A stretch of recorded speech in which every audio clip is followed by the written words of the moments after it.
Hello, everyone, and welcome back to a brand new episode of Just Sayin. I'm Jairus, and as always, I am joined by my co-host, Shay.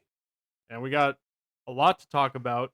As always, we're gonna kick off things off with Marvel, which we haven't talked about in maybe a month or so. Mm-hmm. But we have some things to go over, actually regarding Sony, their partner company with Mm-hmm. Spider-Man. Correct. And we're going to have a little discussion because a new movie came out this past weekend, Craven the Hunter, which failed miserably. Very bad. Very bad. Opening weekend saw $11 million only at the box office. Same opening weekend as Moana 2, which did very well, Yeah. not surprisingly, on a $130 million budget. Yeah, they say in Hollywood to make your money back on a movie, you want to make double your budget. So it would had to make what $360 million, Yeah, and it including like yeah. advertising costs and all that. So it fell just a little short. Yeah, in terms of the sales, it is the worst movie in the Sony Spider-Man universe. The reviews, interestingly though, 15% on the tomato meter, so critics really panned the movie, but the audience scores saw a 72%. So a majority of viewers thought it was a solid movie, not anything spectacular. Yeah, we have not personally seen the movie, so we can't necessarily speak on the movie itself. We're just going to discuss the ramifications of the failure of the movie and what is after. But we have not seen the movie. I don't think I know I haven't, but I don't think you have either. Have seen the last Venom movie yet? Yeah, Um, Venom 3: The Last Dance. yeah, so we haven't, and I didn't even bother watching Madam Web, so I'm not caught up on the Sony Spider-Man universe per se. I was really only interested in the Venom movies, and then I watched Morbius, and I was like, oh. And then Madam Web came with all its disastrous things, and I was like, okay, I'm out. Surprisingly for me, when I watched Morbius, and this is definitely gonna be a hot take, I didn't think it was a terrible movie. I didn't think it was terrible, but I was disappointed. It was definitely not a great movie, Yeah. but it wasn't like awful, awful. No, it wasn't awful, but I was disappointed. Yeah. So with this failure, with Madam Web, with even Venom 2 going back, which didn't do as well as people were hoping, Sony is reportedly ending all future projects outside of Spider-Man starting immediately. That is right. Reports came out because Craven bombed and Madam Web bombed, and Venom, even Venom 3 didn't do as good, and Venom 2 not as good, even though the Venom trilogy now is the only movies that actually made money out of all of these movies as far as the Sony Spider-Man universe goes. Um, yeah, reports saying it's done. Uh, Spider-Man itself with Tom Holland is still going to be happening, obviously, because they're working with Marvel to make those happen. And also the third Spider-Verse movie. Yeah, Beyond the Spider-Verse, but now that has supposedly been pushed to 2026, which is a travesty. That's a disaster. That fucking sucks. Yeah, especially because the second one, Across the Spider-Verse, was arguably the best movie that they had ever put out Correct. in the And Spider-Verse. yeah, correct. So potentially not till 2026 now, which is awful. They're still doing the animated prequel series with Tom Holland's Spider-Man, like his freshman year in high school or something, coming out on Disney Plus. That's not like that big of a deal necessarily in the grand scheme of things.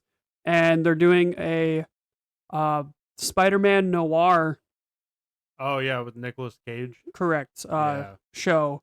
I'll be Um, interested to see what yeah, that's all about. yeah, I agree. But beyond that, uh, Sony's done. Now I wanted to ask you this, which gets into our question, what is in store for the future? There are conflicting reports right now coming out of the Sony camp. One, is that they're going to reboot the entire thing. Just wait a few years and start from scratch. Maybe bring Tom Hardy back as Venom if he wanted to come back. But I think publicly he said he's unsure if he wants to come back or not, if he ever did come back. Um, but yeah, one is they want to reboot the entire thing, restart.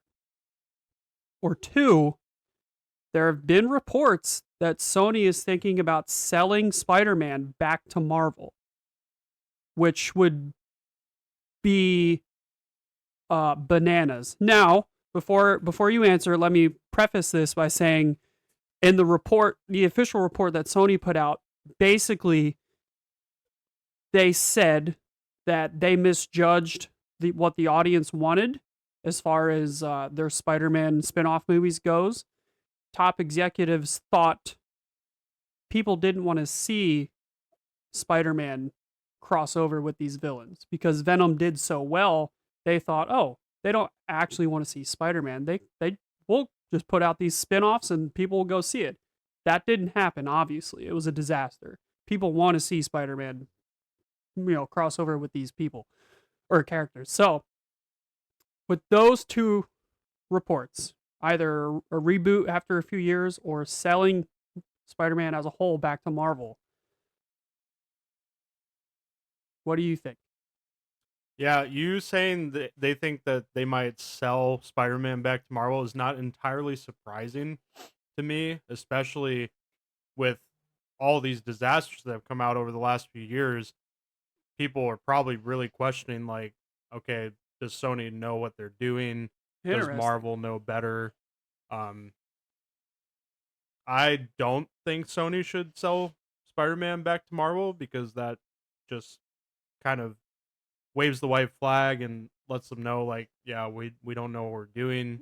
So Disney knows best. as like a business mindset, you don't think it should. I don't think so. Um, As an MCU fan, though, I mean, as an MCU fan, it would be great, yeah. but Disney has been buying up all these properties for years now. If they bought Spider-Man, they would own all of their characters then, as far as TV shows and movies go, Yeah. except for the Incredible Hulk, which is technically owned by Universal, and they have to work out contracts. That's why he hasn't had his own standalone movie since 2008. yeah, which Yeah. was done by Universal. Yeah, with Eddie some Edward Norton. Yeah. Edward Norton. Yeah. So they'd have everybody except the Hulk and his respective characters, basically. Yeah. And then at that point, like, if they got the Hulk and Spider-Man, like, basically they would have a monopoly on all of Marvel. Which They would I mean, own Marvel. I mean, it's literally themselves. So what did they do when they initially couldn't get the Fantastic Four and the X-Men? They went out and they bought Fox. yeah, The entirety of Fox, just so, probably so because they could have those characters yeah, introduced in the MCU. correct. Yeah, Now, I don't think they would go out and buy Sony. no, I That's a think lot Sony's more way too valuable of big. a Yeah, company than Fox probably is. yeah, But basically, for Sony to sell Spider-Man is like a we surrender, mm-hmm. and it's just pushing Disney's agenda of basically monopolizing Mm-hmm. on Marvel and superheroes. And yeah, I mean, when they first, like, saying that they were going to cross over, I was like, good, like, don't sell it to them, don't do what other studios have done. Mm-hmm. um yeah, I just don't think a company should have that much control over characters. I like to see iterations, interpretations from different sources on the same character. I think that would be kind of a travesty for just one, company to own all of those assets. I see what you're saying, but they're still Marvel characters. So if Marvel bought their own characters back, I don't think that's necessarily a monopoly because that's their own characters that they did create. Right. Disney owns Marvel. Correct. Right. So Was Marvel always owned by Disney, or No, was Marvel its own entity? Because I know, like in the Marvel late was its own '90s, entity. Yeah, early 2000s, that's when they started selling off yeah, all correct, their assets because they went bankrupt. correct. Yeah, Right. So I just think I just don't like it. I don't know. yeah. So I'm Yeah. not I'm not disagreeing with you. I agree with you. I don't think Sony should sell Spider-Man and his respective characters to the MCU, to Disney, to Marvel. Even though, like, to me, it would make sense. Marvel would then have 99% of all of its characters back together again, which, in the grand scheme of things, I think would be a good thing. You know, they created them in the comics. They should probably own them. However, uh, It's more of this just about like controlling greed for me. Like, right, you know, Disney being greedy when they couldn't get their way with like the X-Men. They yeah, went yeah, out yeah, and bought literally an entire media company. yeah, So to me it's just that, like greed, right, money. They've wanted Spider-Man for years. I mean, there was a point where we thought like Spider-Man was going to be done in the MCU because they couldn't come to terms with another deal. correct. And then Tom Holland And saved the day.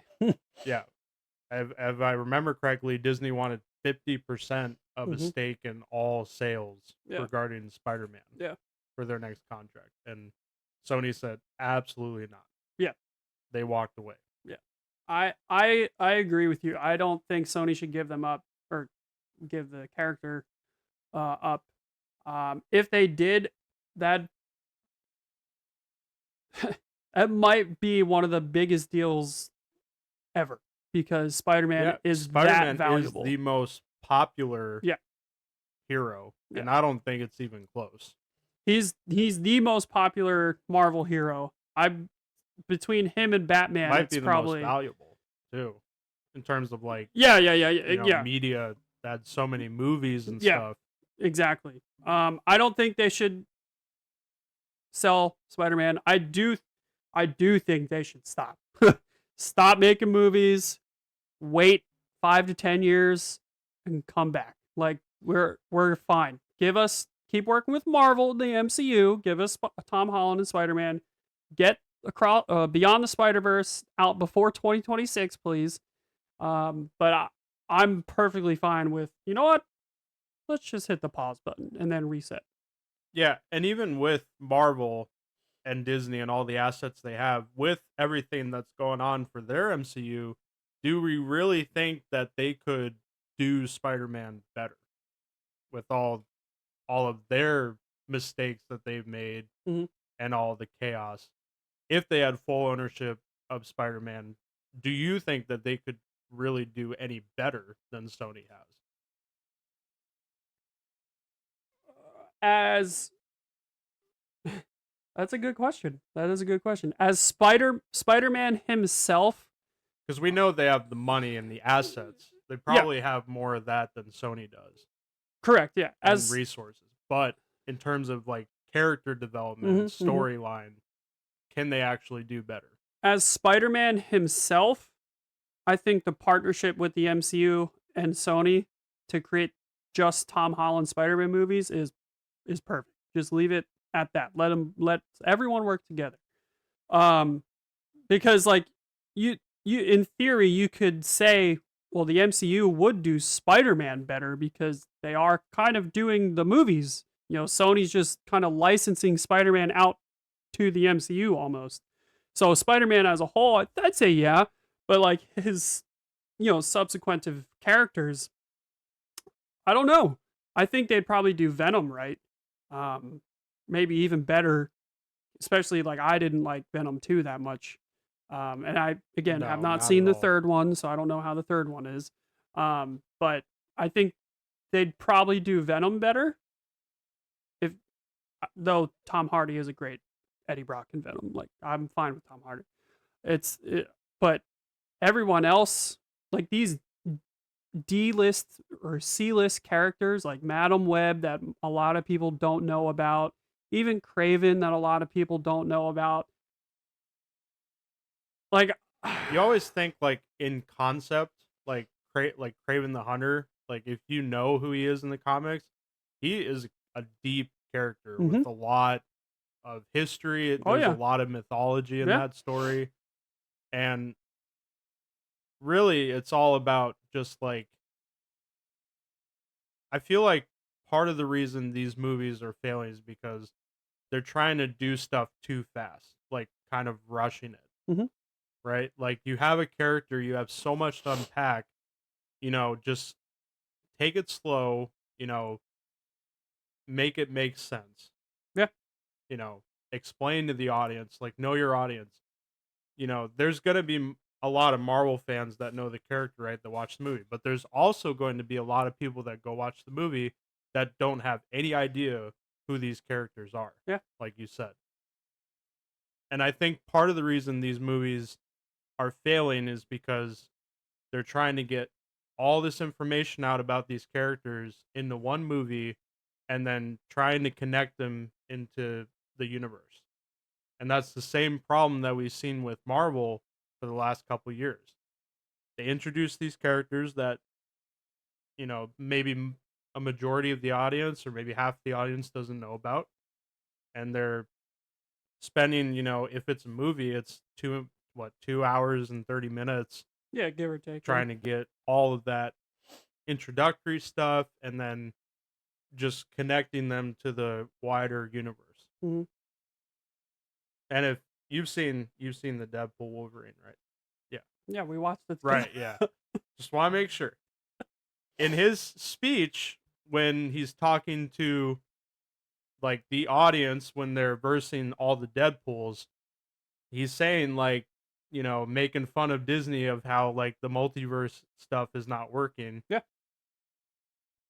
There's a lot of truth to that. Like there's a reason why that's in the movie. yeah. The reason part of the reason why the Infinity Saga works so well is because the Avengers, all the heroes in the Avengers are well known heroes or well known villains. Like Spider Man's top villains that everybody knows: Green Goblin, Doctor Octopus, Venom, maybe even the Prowler, right?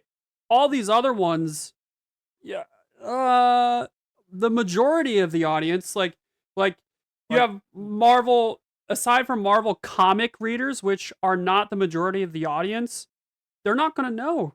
right, like I did not see Madam Web either or anything like that. I don't know anything about the character, but where are you going with Madam Web?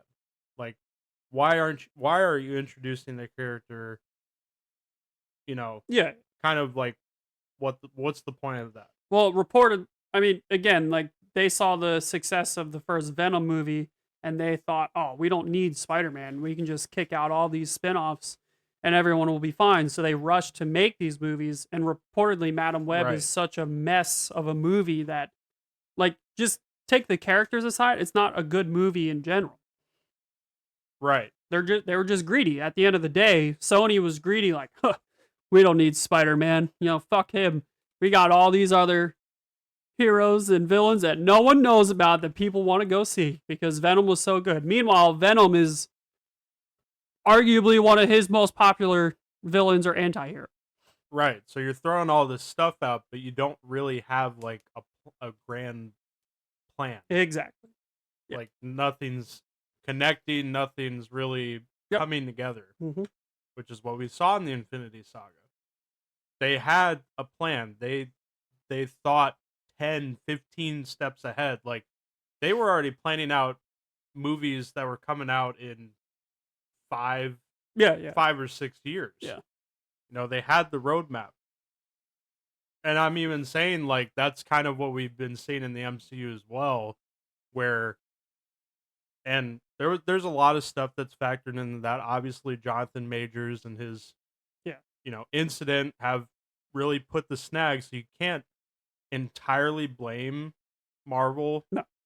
for all of that because then with all this stuff slated, they had to kind of think on the fly and change the plan on the fly. Mm-hmm. Um, But that's also what we've seen from the MCU over the last couple years, that they're just throwing out all these random characters, but like, where are you really going with the grand scheme of things? Yeah, that's why we've said this year was the best thing they could have done with only having Deadpool and Wolverine. Um, it does have me a little nervous for next year. There's 3 movies next year. The new Captain America, the Thunderbolts, and I forget what else is at the end of the year. Um, and there's a few Disney Plus shows in there, so it looks like they're going to flood the market again, and it has me nervous. But I hope they've learned and will correct the course here. I think the Captain America movie is really going to show us, like, is this like back? Yeah, Like, are we back on? right. February Or 14th. is it going to be the same story? Right. Besides that, What If season 3 comes out next week. I was able to watch season 2 a few months ago. Cannot wait for season 3. It is the final What If season, so that is sad. Which I hope in the future they do change that. Like, they do come out with another season. Yeah, Maybe it's just because really of cool. fan demand, because Yeah, I mean, they could do so much. yeah, anything that, and it's animated, so it makes it a lot easier. Before we move on to sports here, one quick thing: DC. I'm a DC fanboy myself. Um, I like DC too. I like DC just as much as Marvel, honestly. I'm not like one side or the other. yeah. Well, little bit of snippets. The first Superman trailer comes out on Thursday of this week, and I'm really nervous, really, really, really nervous. But if anybody can do it, it's James Gunn. So Yeah, I mean, who knows? Like, James Gunn as DC Universe, maybe in a few years that takes like first place among the hero universes. yeah, and Especially with the experience he has working for Marvel and yeah, Guardians of the exactly, yeah, Galaxy. Like you said, he's probably the best guy qualified yeah. I'm for that. nervous. They released like a poster of it. Poster looks great. It's just a movie poster. But there was music with the poster that I don't know. It just pulled at my heartstrings a little bit. Like, oh, this feels like Superman. So I'm really, You're gonna go into it with like cautious optimism. yeah, I'm kind of excited for the trailer Thursday, but I'm very nervous because to me, Henry Cavill's always Superman, and they did him dirty. They did, just like Deadpool said. Yeah, You come to yeah, the MCU, yeah, we will treat you better yeah. than those shit fucks down the street. Can you imagine Henry Cavill's a new Wolverine?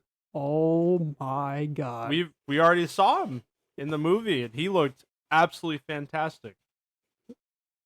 Marvel, Make it happen. make it happen. Who knows? Maybe if they're gonna do like the reset after Avengers Secret Wars. Mhm. Who knows? Maybe they'll bring in Henry Cavill as a Wolverine, Yeah, not Superman. not Superman. A DC Marvel crossover. I mean, comes- it's happened in the comics, a DC Marvel crossover. I don't think we'll Yeah. ever see it in maybe in 20 years, but as of anytime soon, that's not happening. Yeah. But yeah, there's your Marvel. Hope you enjoyed that. We'll definitely give a breakdown of the Superman trailer maybe in a couple weeks.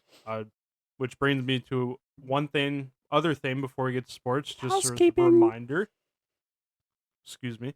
We will not be having the episode next week. That is confirmed because it is the week of Christmas and we're going to be spending time with our friends and family, and work is going to be very busy.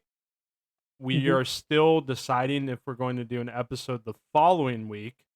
New Year's week. So we will keep you updated on that. And to stay updated, make sure you follow our socials, like our Facebook and Instagram, which will be in the description. But without further ado, we're going to move on to sports, starting off with the NBA this week. We're going to talk about our teams. We're going to give an update on the Emirates Cup and preview of the final. We're going to talk about a trade that happened, and we're going to give some stats, leaders on stats, since it's the end of the year, and this might be the last episode we do of the year. Mhm. Uh, we're going to take a look around the leagues and see, who's doing well, who's leading, who's not leading. Yeah, just just Kind of like a summary. yeah, just kind of see where everybody's at right now. Yeah, and then for our teams, we'll discuss like what we want for Christmas. What do we want to see our teams do? Hey, Celtics do play on Christmas Day. Just so you know, no one's going to be watching though because the NFL is taking over Christmas. Yeah. So without further ado, starting off with our teams and their records and who leads their conferences. The Boston Celtics are still second in the East, only to the Cavs. The Celtics are 21-5 overall. They are 8-2 in their last 10.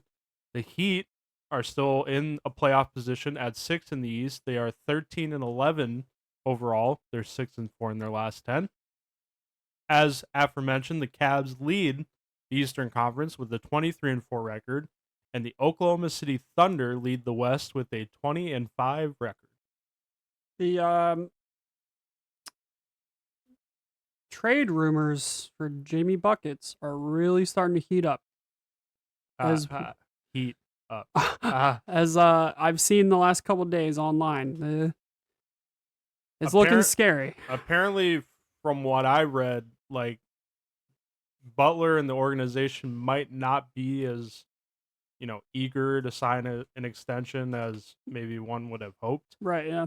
So yeah, we'll see. I mean, Butler is 35 now. Mm-hmm. Not to say that he can't still be a beast for us, especially in the playoffs, but you got to wonder, like, players getting up there in age, do you want to trade them when they're at their most valuable?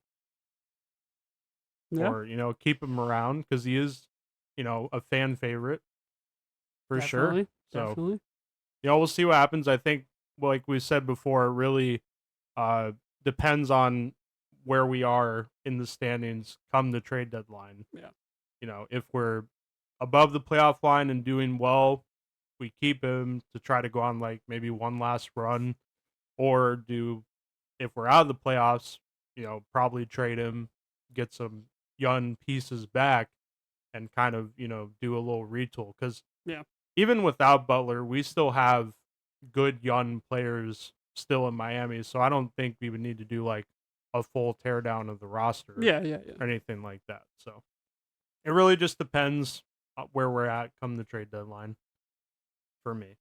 But yeah, it would definitely be sad to see Jimmy Butler go. Yeah. For sure. It would for Heat fans.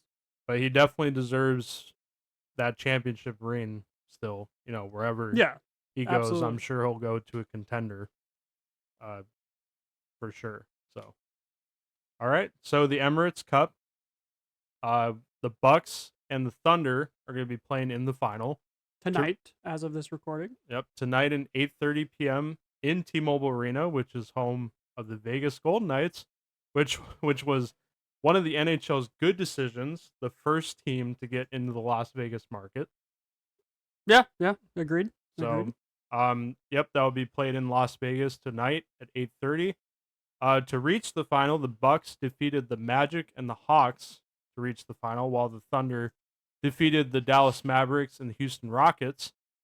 So, Shay, who do you think wins?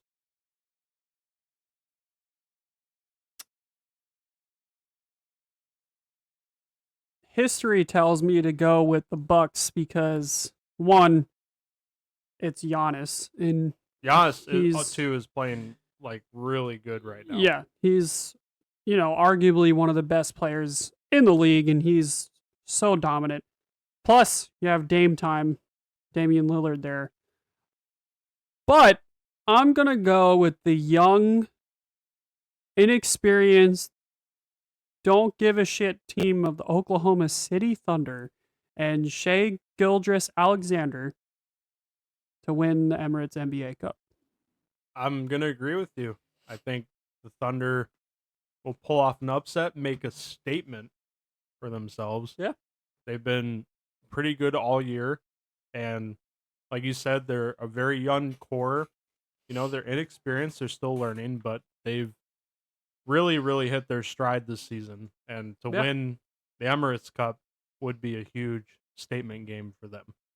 agreed. So yeah, I'll pick the Thunder. I'll say probably is going to be a close game. Yeah, I would have. Maybe It like would a probably be 10 close. point Yeah, margin of victory. yeah. So yeah, there's the Emirates Cup for you. And we also have a trade to talk about in the NBA. Mm-hmm. Pretty substantial trade too.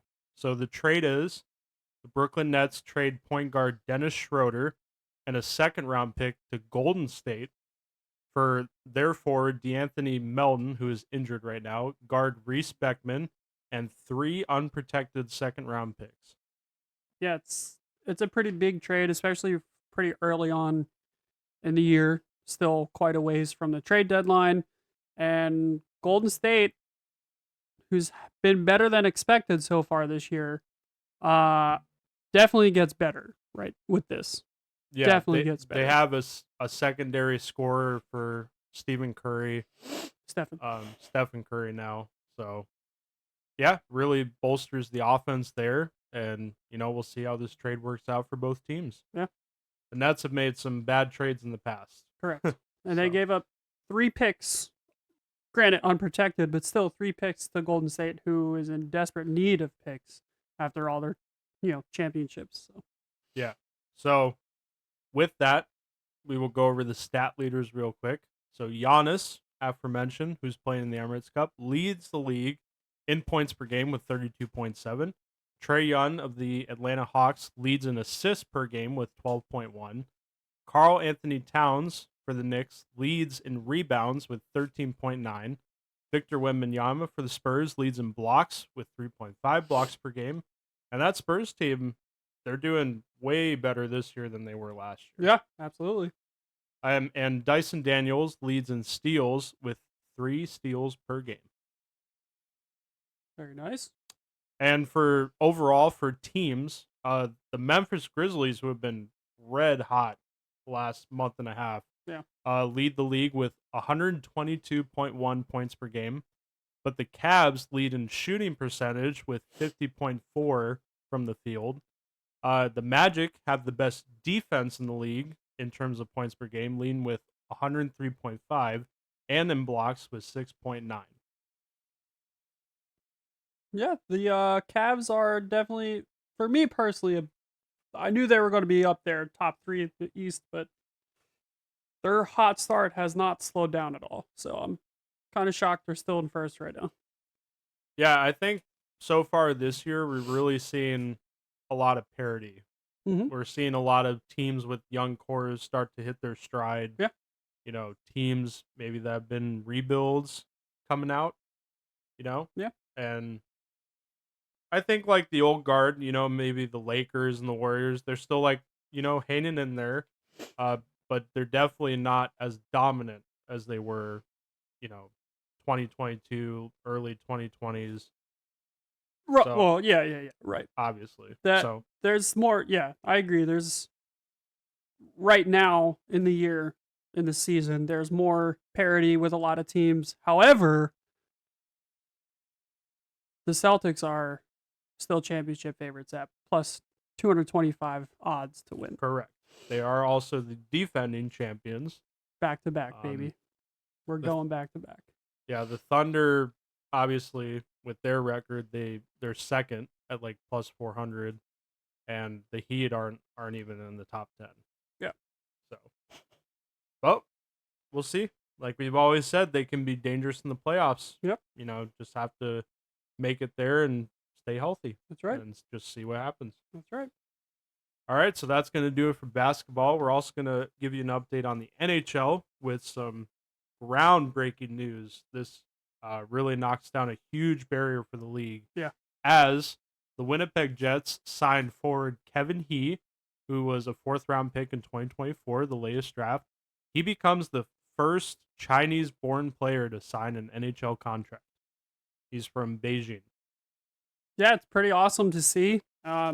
As you said, it kind of breaks down a barrier there with the NHL. And it's not like this is just like a press move. Like Kevin He's been doing really well Right. in the Yeah. OHL. Yeah. So It opens up potentially, more of an Asian market into the game, which would be great.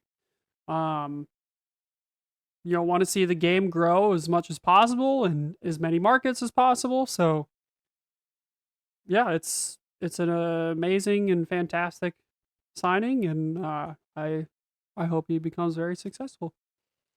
I don't know how major this is, but we've got breaking news Dun dun dun. out of ESPN, and it's for baseball, which we didn't even have slated in the episode. Correct. So from ESPN, December 17th, which is today at 4:52, not too long ago, the Chicago Cubs have traded Cody Bellinger to the New York Yankees. Oh, damn, that sucks. So what does this mean? It means the Yankees lost out big in re-signing Juan Soto. Right. To the Mets, which probably hurt a lot. Yeah, the only way it would hurt worse is if the Red Sox signed him. Yeah. So they lost out big. So there was a huge hole as far as a bat goes, and as far as a fielder goes. You can't fill a Juan Soto sized hole unless it was like Shohei Ohtani. But Cody Bellinger fills it up quite a bit. So the Yankees, they definitely got better and for them made a great move. Yeah. So Cody Bellinger is going to the Yankees. The other way, right-handed reliever Cody Poteet goes to the Cubs. And Chicago's also sending cash to the Yankees in the deal. Yeah. Ugh. I don't like. He's a former MVP, Bellinger, Yes. and has 2 years remaining on his contract with an opt-out option after 2025. Yeah. I So don't like not this. good news. I don't like this as a Red Sox fan. Let's just say that. Hey, that was exciting. Got some breaking news. And I thought I had interrupted the podcast with the alert sound. So I'll turn that off though. So yeah, breaking news. Going back to hockey. Mm-hmm. Like we said, this breaks a barrier. Yep. Cultural barrier for the NHL. So good on the Jets and good on Kevin He for earning that 3-year entry level contract. Agreed. So with that being said, drama coming out of Buffalo. Not with the Bills, though, because the Bills are fantastic, but with their partner organization, the Sabres. Sorry, Jake.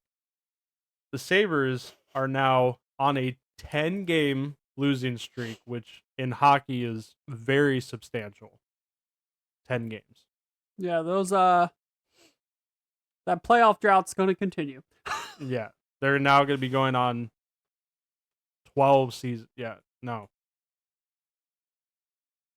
No, yeah, 12 seasons without playoffs, I believe. The second worst streak in professional sports, only behind the New York Jets. Yes. So amidst the 10-game streak, they're going on a road trip. Their first stop is Montreal to verse the Canadiens. But owner Terry Pagula, who also owns the Bills, met with the team in Montreal with their GM Kevin Adams. So everybody thought coming out of this, like, shit was going to hit the fan. Like, someone was getting fired or a big trade was going to happen. Yeah.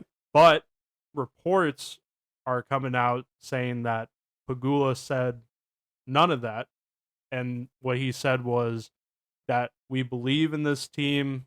We believe the solution is in this room, meaning the players. He said he believes in GM Kevin Adams and Coach Lindy Ruff, which everyone was laughing because amidst a 10-game losing streak, they're like, well, obviously there's not a solution in the room. But I think it sends a good message to, the players and the staff with the owners saying that. So, I think it's a good thing. The roster freeze for the NHL is coming up, so like nobody can be traded or waived for like 2 weeks, I think. Um, so with that, like trades aren't going to happen. We'll see after, coming out of there how they do in those 2 weeks if that changes. Yeah, I agree with you. I think according to the reporting, that's a great thing for the owner to come out and say. Um, it's this is real life. However, in similar situations in like movies and TV, when there's just a bad slump and the owner or the coach comes to have a conversation with the team and they say, no, we're going to fix it from within, not, just blow it up or outsource it or whatever. Like, I think that's a great sign. And hey, who knows? Maybe they'll turn it around and go on a 10-game win streak to Yeah. claw back. You don't know. Yeah, you just never know. But at this point, unfortunately, until they start winning, I don't know how you fix the Sabres. Like Yeah. I'm at such a loss for words. The only thing that I can think of is they're the youngest team in the NHL, so maybe they just have a lack of veteran presence, Hmm. and the team's just so inexperienced that they Yeah. don't know how to win, or they don't know how to you know stay composed when like they lose a lead. Yeah. One game they had like a 5-1 lead against the Avalanche and blew it all in regulation. Didn't even make it to overtime to get a Jeez. point. So Wow. until they start winning, I don't know how you fix this team. But apparently the GM Kevin Adams said in a press conference, and this is just hilarious. He said the reason players don't want to come to Buffalo is because there aren't low taxes and palm trees. Uh, I mean, there's some truth into that for sure. Florida and Texas are like popular for players in a lot of sports because of the no state income tax and obviously better weather. That definitely, like in the NFL and the MLB, players and athletes will have, like, if they ever enter free agency, they will have teams that they do not talk to just because of they don't want to go there for tax purposes or the weather or whatever. So Yeah. like it's a real thing, but it's funny. It's I pretty did find funny. it funny with Yeah. the palm trees because he obviously was referencing Florida. Yeah, exactly. Yeah. So yeah. Sorry, I'm sorry, Jake. Whatever player they trade, and the rumors are his name's Dylan Cousins, like which is one of their, promising young forwards. Mhm. I'm sure if they were to trade him, which I obviously don't think is the right move, he'd probably go to a contender and win a Stanley Cup. Just I putting mean, that out there. Like every history, Buffalo player has yeah, done. history repeats itself. So, anyways, moving on from the Buffaloes because I could talk about the disaster that they are all day. We're gonna go over the NHL standings now. So, with my team, the Tampa Bay Lightning, they're 16, 10-2 overall. They hold the first wild card playoff spot. They're fourth in the Atlantic and 6-4 in their last 10. The Bruins are 16, 13-3 overall. They're third in the Atlantic and 6-4 in their last 10.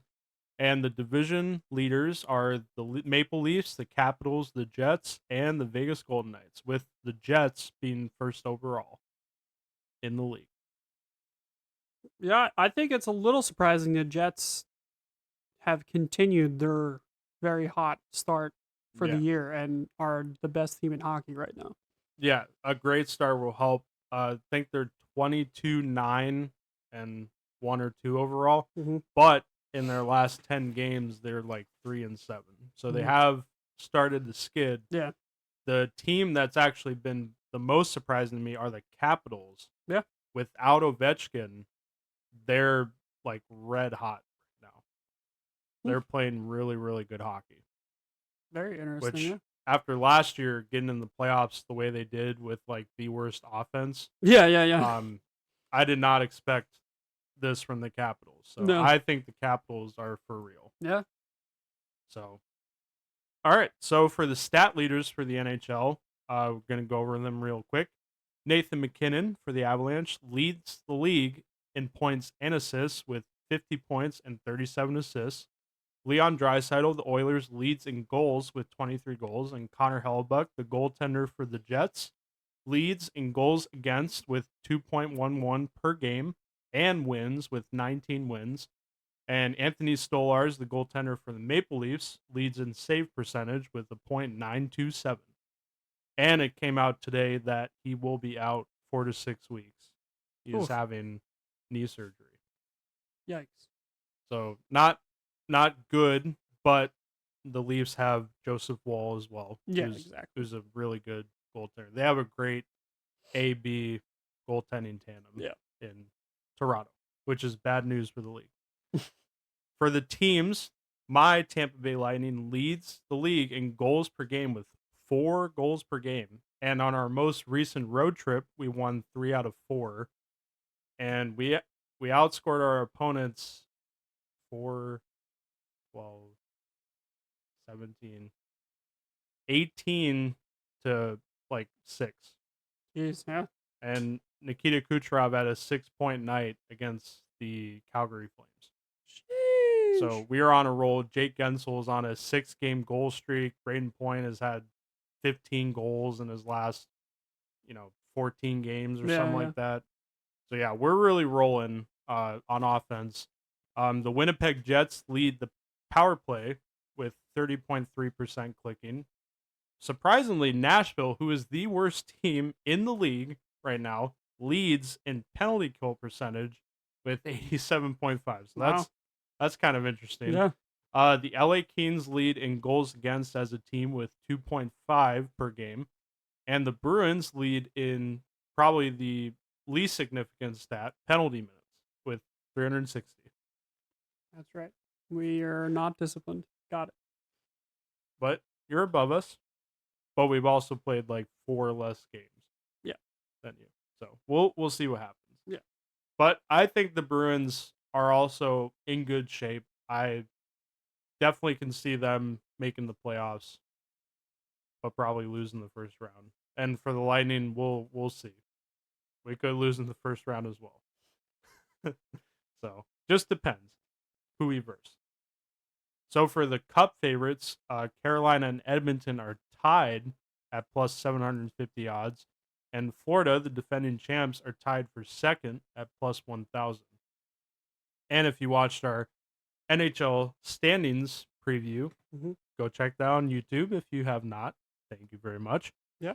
We both predicted that Florida and Edmonton would have a rematch in the final, with Edmonton coming out on top. That's right.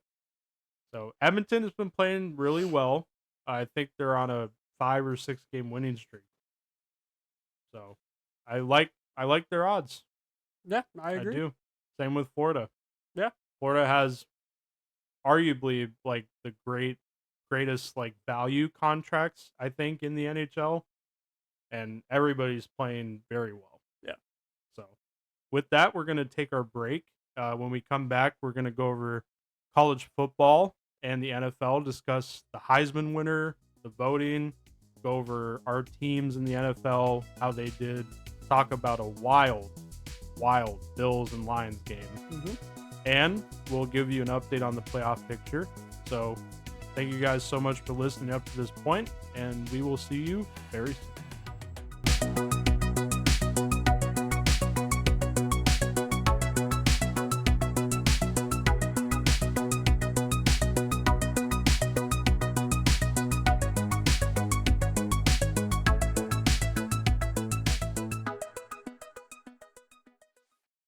Welcome back, everyone, after the break. Moving on, we're going to be discussing college football. Starting off, we have our 2024 Heisman winner, Travis Hunter of the Colorado Buffaloes, is your winner.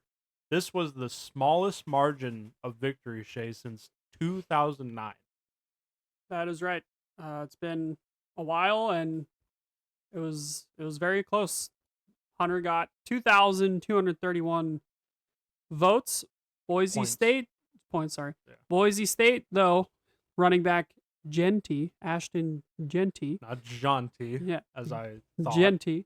Got 2017. Oregon quarterback Gabriel got 516, and Miami quarterback Cam Ward got 229.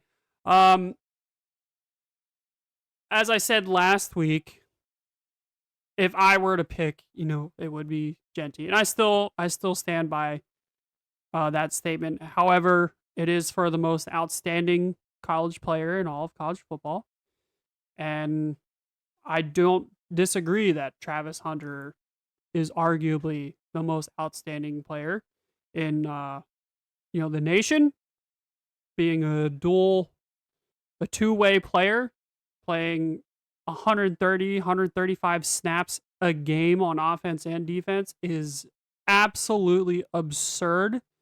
The physical condition you have to be in to do that is just mind-blowing.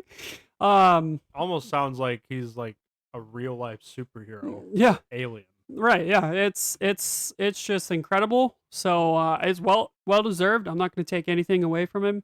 I just, again, my personal opinion was Genty. His season at Boise State was just unremarkable. Just really, really something special. But hey, congratulations to Travis Hunter. Yeah, I saw a lot of comments about, Genty got snubbed and like Travis Hunter. Well, he didn't lead the league in any like major categories for cornerback or wide receiver. Either way, I think any one of these two players was going to get snubbed, and that shows in the voting being so close. Exactly. Genty, with the running back season he had, if you go back to like Reggie Bush and his college career, his numbers are well above Reggie Bush's. It's not even close. What's scary is, or scary for anybody that has to play Boise State, is maybe now Genty has something to prove in the college football playoffs. So I would hate to go up against Genty in Boise State. Oh yeah, for sure. Like he definitely has a chip on his shoulder. Even somebody was saying the NFL team that drafts him is going to be bad news for the rest of the league because him being snubbed, quote unquote, for the Heisman might lead to him having like a breakout rookie year. Right. Also, side note, Genty was the only finalist that did all of his interviews and press conferences and stuff as being, a Heisman finalist, wearing his team gear. Boise State shirt and jacket and stuff. Everybody else wore nice suits and ties, which that's fine. You don't have to wear your team gear, but I just appreciate Genty saying I owe everything to Boise State, and I'm gonna rep them wherever I go, and I think that's just a really cool, really great touch on everything.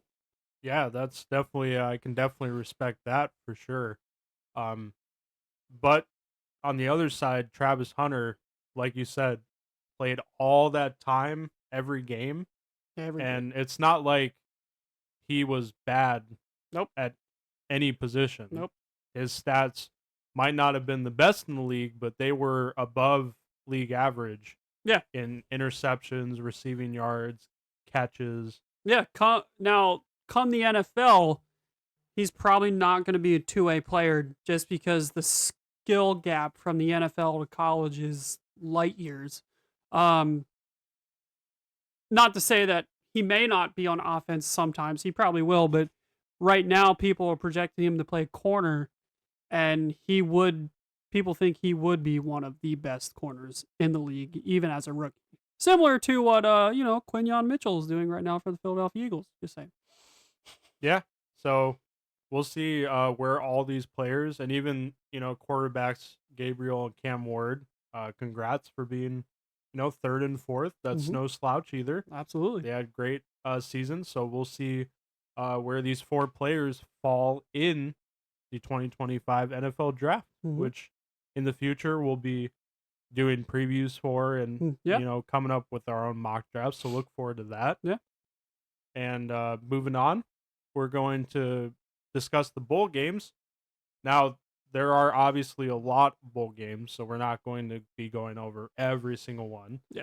But for my team, the Florida Gators, we played Tulane in the Gasparilla Bowl in Tampa, Florida on Friday, December 20th. That's right. So that'll be, a pretty good game. Rooting for Florida. They had overall not a great season, but I think it was better than what I was expecting. Mm-hmm. And they did, as of late, beat some pretty good teams. Yeah. They beat, I think, LSU, and they beat Ole Miss. Yeah. When they came to Florida, so had a couple of good victories. So we'll see what's in store for them next season. And your Fighting Irish, Notre Dame, plays in Indiana on December 20th as well at 8:00 p.m. And that kicks off the college football playoffs. That's right. Number 10 in the nation, Indiana, goes the number 7 Notre Dame at Notre Dame Stadium in the cold outside at night on a Friday night. The first Friday home game for Notre Dame since 1900. Oh, wow. 1900. So it's real Friday Night Lights. Yeah. I And a home playoff game. Exactly. It's going to be electric. I can't wait. I have to work Friday, shocker, and Saturday, shocker. But I don't go into work until 9 o'clock Saturday morning, so I will be watching the first college football playoff game. I can't wait. It continues through the weekend with the rest of the first round games on Saturday. And I'm excited. It's going to be a really fun tournament to watch. Yeah, I'm excited too, especially with the first, 12-team format. We're going to also give, all of our predictions. We're going to record a bracket video within the next couple days and post it before it starts. So look forward to that on our YouTube channel. And it's gonna be pretty interesting, like if we'll see a few upsets or Yeah. The favorites are obviously Oregon right now to win the title. Yeah. But you got a lot of challengers, a lot of quality teams. Oh yeah. So it's going to be good for sure. I cannot wait to see how it all shakes down. Yeah, exactly. And like we touched on last week, the first round being all home playoff games. Oh, so much fun. So much fun. Yeah, definitely. Moving on to the NFL, our last segment for today's episode. The Bengals win against the Titans 37-27, which is good.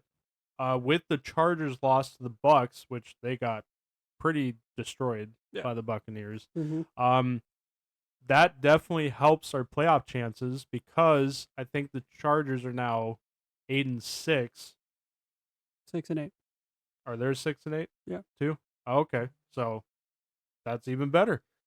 So that really helps our playoff chances because if we win out and they lose the next 2 games, we're in.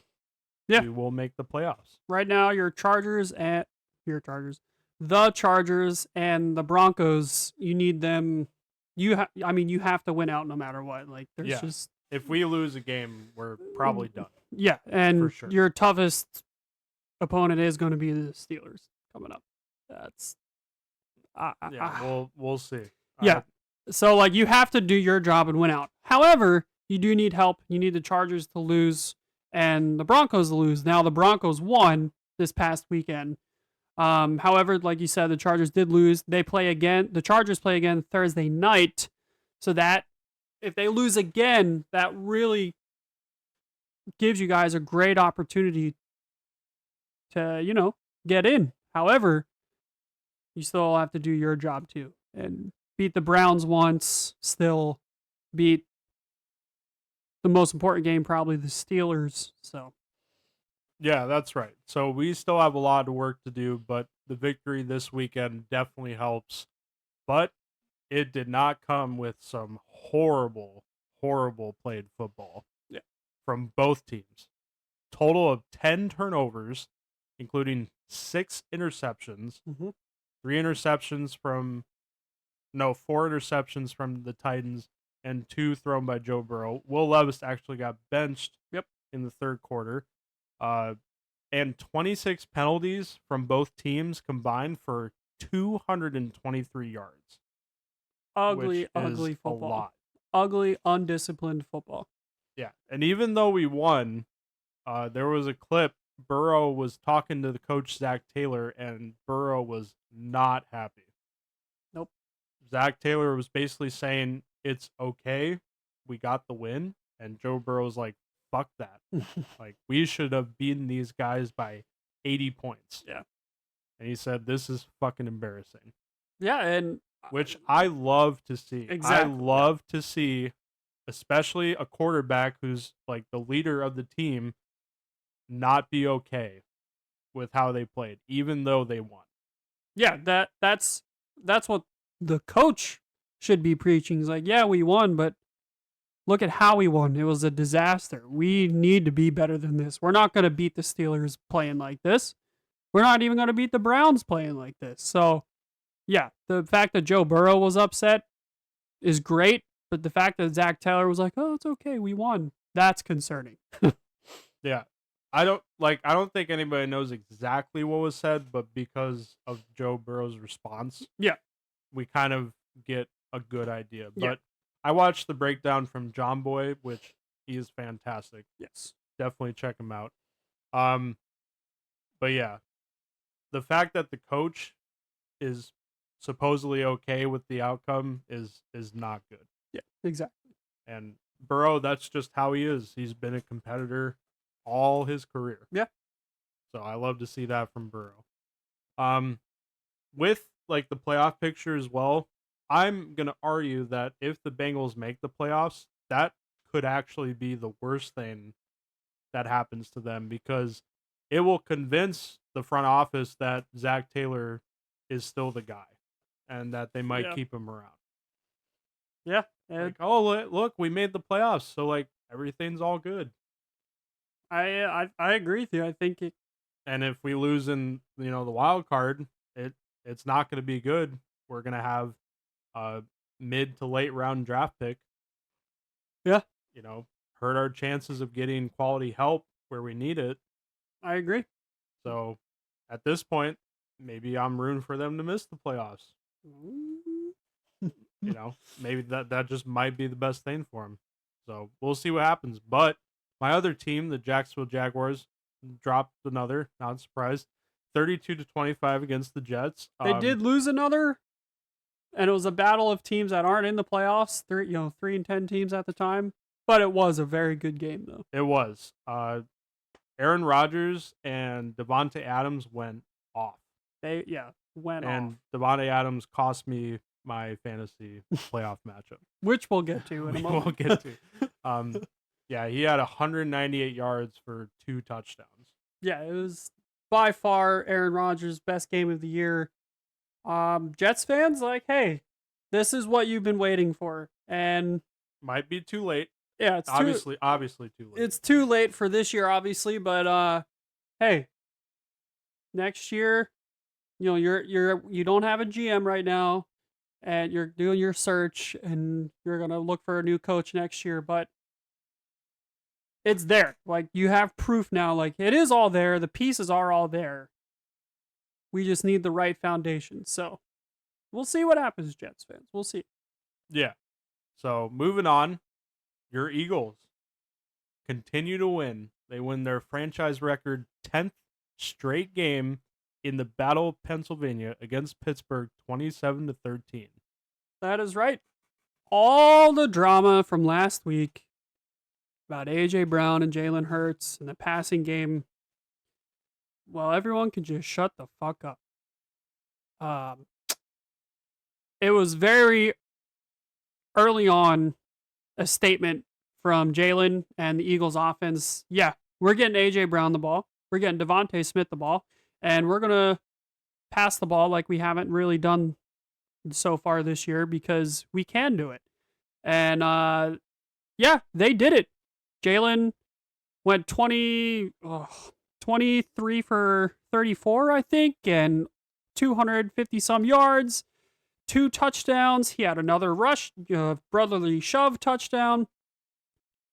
He can pass the ball just fine, no doubts. A.J. Brown, still a monster of a wide receiver. Devontae Smith, also a monster of a wide receiver. And Saquon, he got hurt in the first half, so he didn't really play in the first half. He came back in the second half.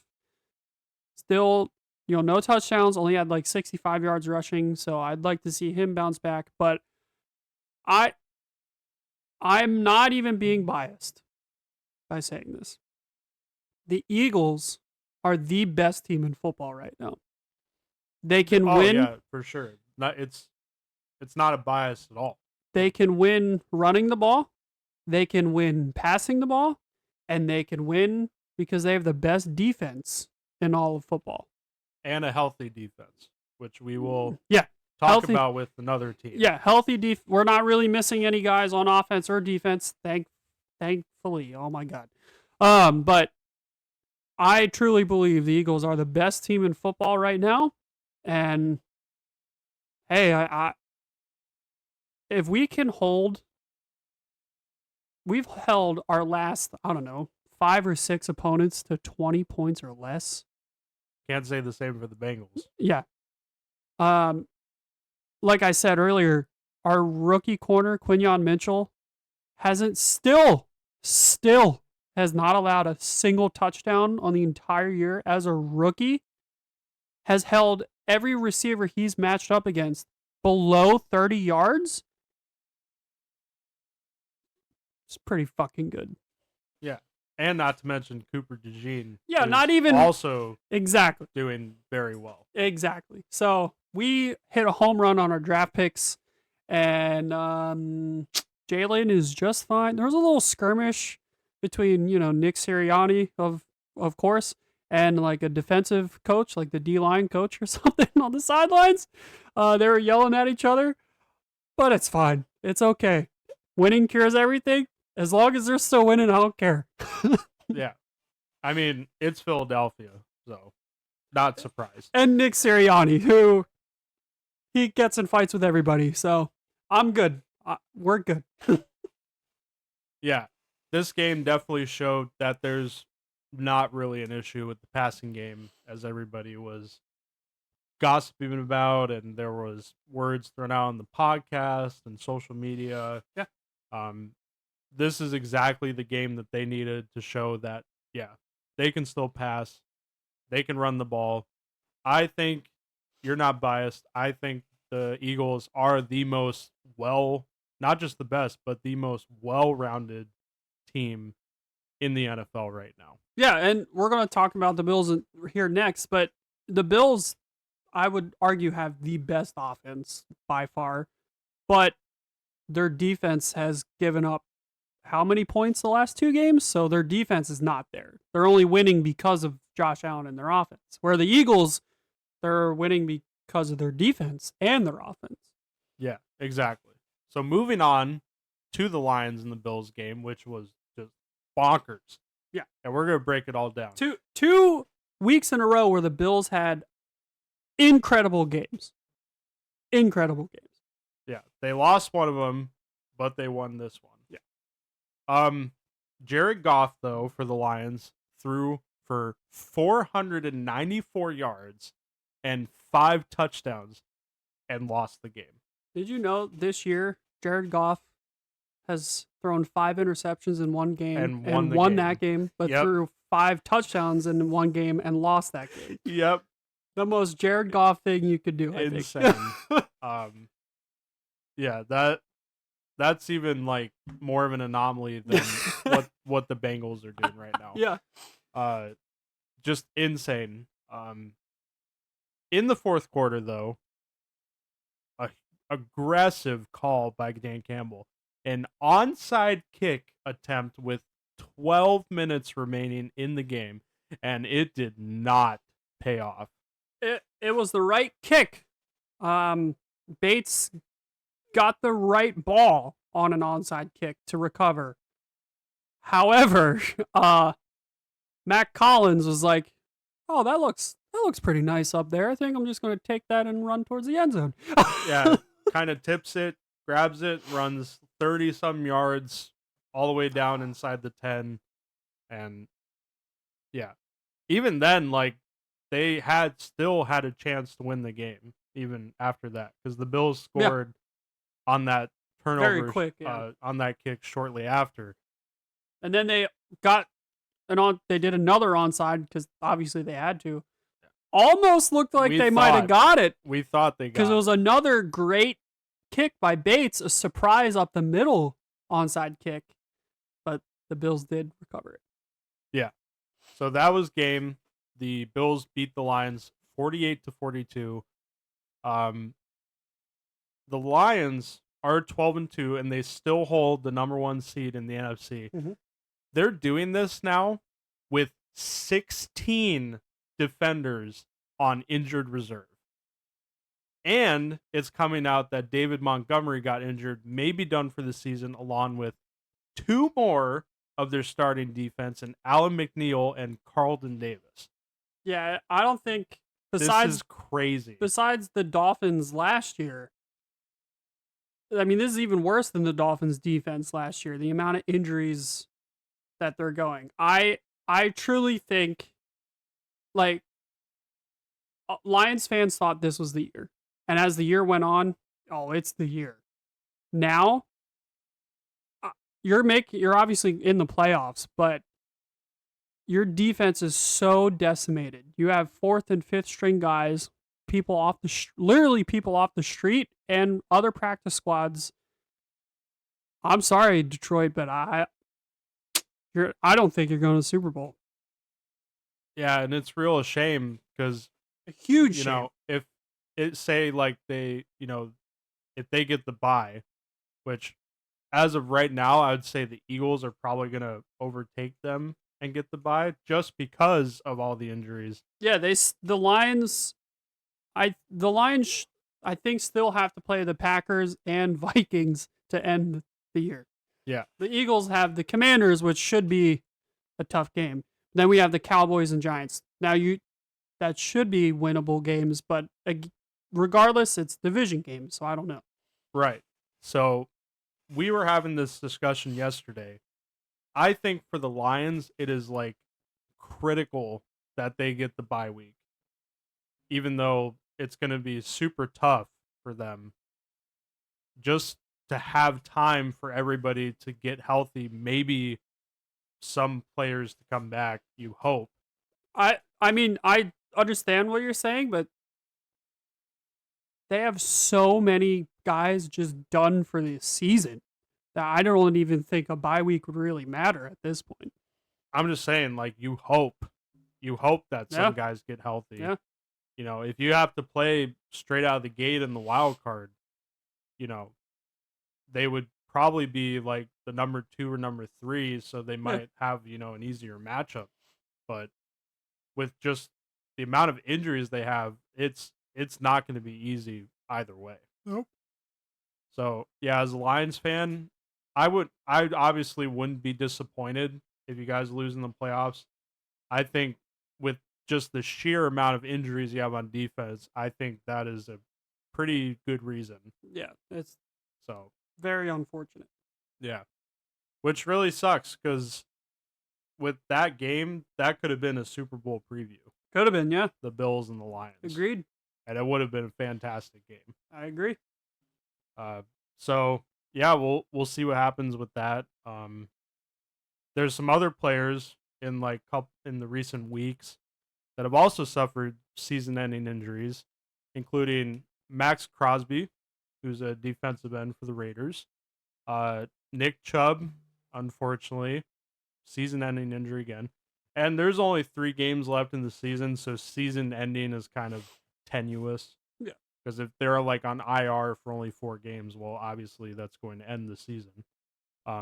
Trayvon Diggs, though, is going to have knee surgery, the cornerback for the Cowboys, and he's going to be out at least 8 months with his injury. And Jacksonville tight end Evan Engram also suffered a season-ending injury. And quarterbacks Justin Herbert and Mahomes are both dealing with ankle injuries, but it doesn't seem like it's going to keep them out long term. I think with the Chiefs, because they have the 3 games in 11 days, including the Christmas game, the he might be out for that game, but the coach is hopeful that like he'll be back for the next game. Yeah. Same with Herbert. Doesn't sound like it's Yeah. going to keep him out for any amount of time. No. Mahomes has played, literally won a Super Bowl on a high ankle sprain. So you can hate him all, and we talked about this a couple of days ago. You can hate him all you want and hate the Chiefs all you want, but he is one of, if not the toughest guy in the entire National Football League. Yeah, He I plays agree. through anything, and he wants to be out there on the field. Like, you'd have to drag his dead body off the field for him to stop playing football. Yeah, it takes a level of toughness, competitiveness, commitment to do that kind of thing. He went down with his injury in that game, which was a very awkward tackle. Went down with the injury, knew it was something wrong with his ankle. He ran to the locker room to get MRI and X-ray, then ran back out to the sideline. Didn't come back into the game because they were beating the Browns anyway. But he was ready to go regardless of what the MRI and X-ray said. So it's pretty. I give him a ton of props. Yeah, definitely. I think you definitely have to, respect him for sure. Absolutely. So with the Bills and Lions game, in my opinion, especially over the last couple games, Mhm. I think Josh Allen. I don't think there's a debate. Like as of right now, I think he is the clear MVP frontrunner. But Shea might have something to say about that. I think he's the front runner, by far. I really do. It's his MVP to lose. Let's just put it that way. However, Lamar Jackson is having a better year than he did last year when he won MVP. Right now, he has 34 touchdowns and just 3 interceptions, which is insane. Just 3 picks. And he's on track to be over 1,000 yards rushing. Better than last year when he won the MVP. If Josh Allen wasn't having the year he was having, Lamar would absolutely be back-to-back MVPs. But I think, yeah, Josh Allen's a clear favorite. Saquon is going to be a third, I think. Unless Saquon balls out the last game or 2 of the last 3 games of the year, breaks the single season rushing record, then maybe. But it's Allen's MVP to lose. Yeah, I agree. I would have said, if the Bengals were having a winning season, that Joe Burrow would be up there. But in his last couple games, he has not looked very Burrow-like. Yeah. He's thrown a few interceptions and just has not had a couple, not like horrible games, but not up to his standard for sure. Yeah, exactly. So, yeah, I think that'll do it for the NFL. Oh, by the way, I saw a funny stat. Like after Allen got engaged to Haley Steinfeld, like he's just off. This man is He's just in went love. off. Yeah. He is in love, and it's for real. 10 touchdowns, over 800 yards, like passing, no turnovers. This dude's in love, and it's for real. Yeah. So I thought that was pretty cool. So to finish out the episode, I'm gonna give another playoff preview and give a little update on fantasy real quick. So for the NFL playoff picture that disappeared off my phone, the Kansas City Chiefs and the Lions still hold the byes in their respective conferences. For the wild card round, if the playoffs started today, the Chargers would face the Bills as the 7th and 2nd seed.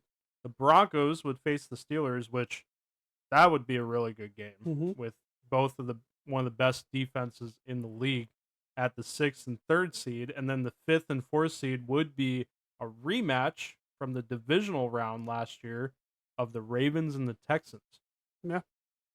And then for the NFC, the Eagles would versus the Commanders as the 2nd and 7th seed.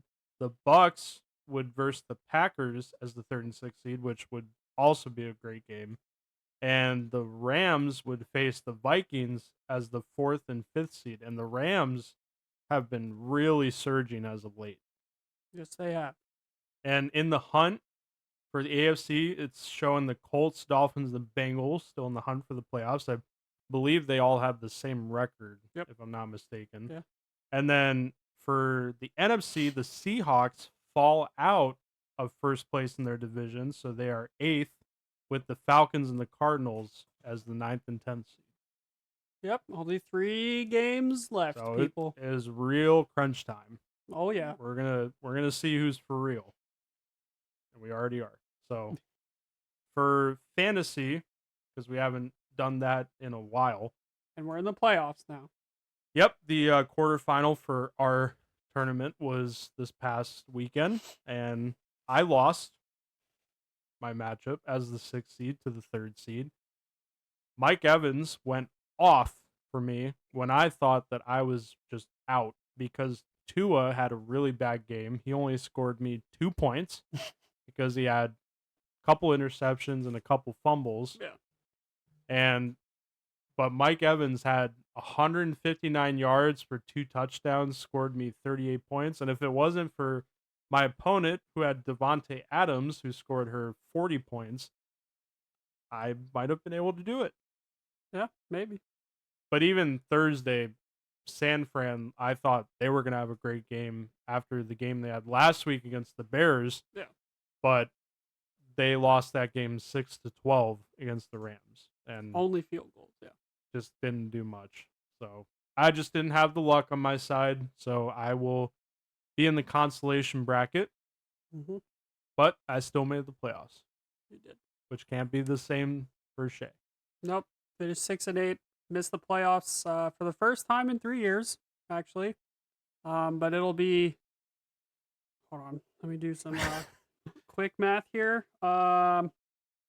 Year 16 of not winning fantasy championship. So I feel like I'm the Detroit Lions right now. Yeah. And for me, like, after my draft, because I didn't really know what I was doing, I had a horrible draft. So when I got out my draft grade, I was projected to finish 2-11. Yeah.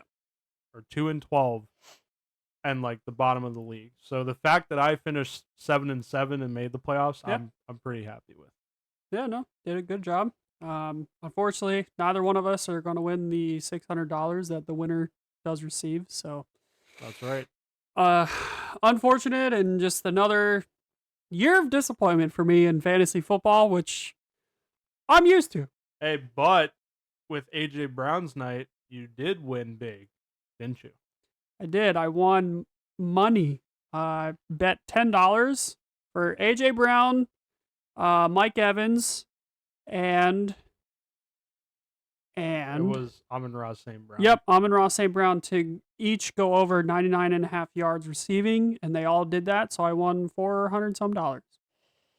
There you go. Can't complain there. Congrats to me. Yeah. So again, we're not going to have an episode next week. No. And we will be letting you know about the episode the week after on Facebook and our socials. Yeah.